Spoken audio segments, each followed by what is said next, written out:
सयानी हो क्या बीती होती है कि जिस घर में होवे सर्पवात छप्पर से टपकता पानी हो,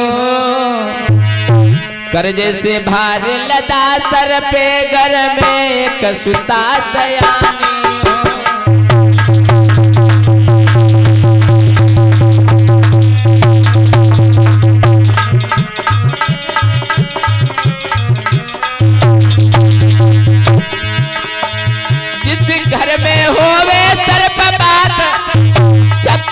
टपकता पानी हो, कर्जे से बाहर लदा सर पे में सुता सयानी हो।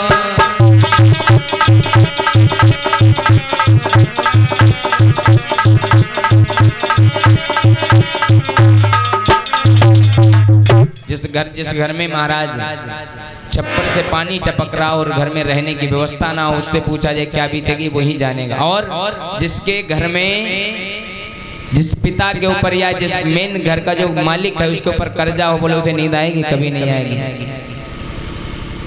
और तो और महाराज जिसके घर में एक बिटिया सयानी हो और विवाह के योग्य हो गई हो और योग्य वर ना मिल रहा, उससे पूछो क्या बीतेगी। क्योंकि बताया है गोस्वामी तुलसीदास ने लिखा है अपनी पुत्री का विवाह करने से पहले सोचना चाहिए क्या, अरे जो घर वर कुल होई अनूपा,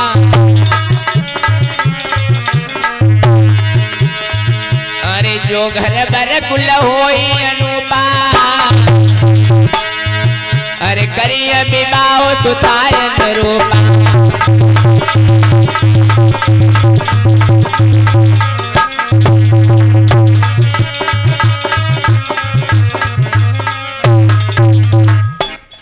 आज महाराज इधर ध्यान ने बताया तो ये जाता है अपनी पुत्री जब सयानी हो जाए विवाह के योग्य तो घर बर कुल, और देखो रामायण में हर एक बात सत्य लिखी, जो घर बर कुल सबसे पहले क्या देखो घर, उसके बाद बर, फिर कुल देखो।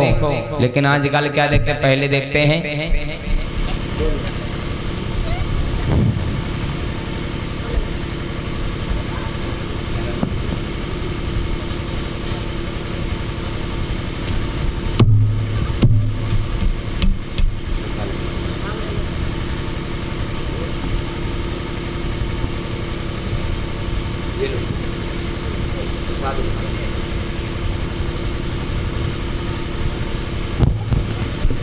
हेलो हेलो सुबले मांगे बिहारी लाल के, और इसी बीच में परमादरी दादा आशीष यादव जो कि हमारी भाभी जी के द्वारा 21 मुद्राएं सादर पुरस्कार भेंट हुई। परमात्मा से ही विनती है प्रभु घर में धन धाम की वृद्धि हो, तेरी आपकी कृपा सदैव बरसती रहे और सदैव खुशियां पार घर में धन बरसता रहे। प्रेम से बोले राधा रानी सरकार की। आइए जहाँ पर प्रसंग चल रहा था गौर करेंगे।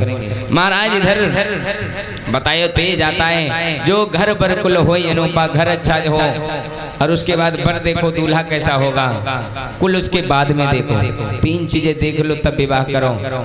अब तुम महाराज सबसे पहले खानदान मिला रहे हो, पहले देखो घर कैसा है, अगर घर अच्छा है जानते हो हमारी पुत्री रह लेगी यहाँ, उसके बाद देखो दूल्हा है काबिल रखने के, बोले हाँ वो भी सही है तब तो विवाह है, तब देखो कुल इस घर में मेरी पुत्री आने के लायक है या नहीं है। तीनों बातों को ध्यान रखते विवाह करना चाहिए। आज महाराज वही हाल है, सबरी का विवाह इधर फिक्स हो गया, डेट निश्चित कर दी गई और सबरी ने जिस समय जाना कि कल को मेरे पिता जो बाराती आएंगे उनके स्वागत में इनको काट के भोजन के रूप में खिलाया जाएगा, मेरे लिए ये सभी जीव मारे जाए, मैं ऐसा अत्याचार देख नहीं सकती। तो सबरी ने कहा अगर मैंने शादी के लिए मना किया तब भी पिता मुझे सजा देगा, तो सोचा क्यों नहीं बकरे खोल के भगा दे भेड़ बकरे दादा। तो सबरी ने सोचा अगर मैंने इन्हें खोल करके भगा दिया सुबह को पिता जानेगा तो मुझे मारेगा, न जाने कौन सी सजा दे, कितनी बड़ी हमारे पिता की बेइज्जती होगी, मैं ऐसा देख नहीं सकती।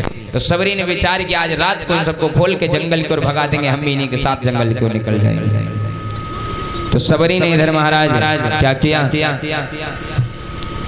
सबरी ने देर नहीं की, आधी रात का समय है, जितने भेड़ बकरी बंधे थे सभी को खोल करके जंगल की ओर भगा दिया। सबरी ने विचार किया अगर मैं घर में रुकी प्रातः काल पिताजी जानेंगे तो मुझे ना जाने कौन सी सजा दें। तो सबरी भी रुकी नहीं महाराज, जंगली की ओर भाग गई। प्रातः काल हुआ, देखा ना तो भेड़ बकरी ना सबरी, अब तो विवाह की बातें खत्म हो गई।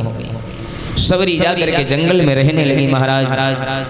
कहाँ रहती हैं? जंगल में, जहाँ पर मतंग मुनि का आश्रम है दादा। मतंग मुनि के आश्रम पर जाकर के ये मतंग मुनि के आश्रम के इधर उधर घूमती रहती हैं। एक कृष्ण ने नियम बना लिया सबरी ने। क्या?